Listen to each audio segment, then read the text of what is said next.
আজকে আমার ফ্রেন্ড পৌলমি ওর বাড়িতে আমাদেরকে ইনভাইট করেছে ও নিজের হাতে রান্না করে খাওয়াবে বলে। তাই আমি ভাবলাম ওর জন্য কিছু একটা গিফট নিয়ে যাই, তাই আমি এই ব্যাগটা কিনে নিয়েছিলাম ওর জন্য।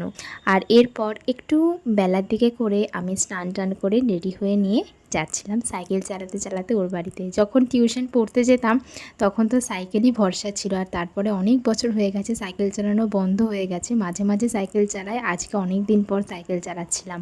একদম একই পাড়াতেই আমরা থাকি, তবে সেভাবে আমাদের দেখা সাক্ষাৎ খুব একটা হয় না, রাস্তাতেই যেটুকানি হয়। আর সেই দিনের আকাশটা ছিল খুব সুন্দর, আর ওর ঘরটাও খুব সুন্দর। ওর ঘরটা আমার খুব পছন্দ হয়েছিল। ওর বাড়িতে আমি সেরকম করে খুব একটা যাইনি, তো যাওয়ার সাথে সাথে আমাদের ওয়েলকাম ড্রিঙ্কস দিল। আর এরপর চলে গেছিলাম ওদের ছাদে। আর এত সুন্দর আকাশ দেখে আমরা কেউ আর লোভ সামলাতে পারিনি, সবাই মিলে ফটো তুলতে লেগে পড়লাম।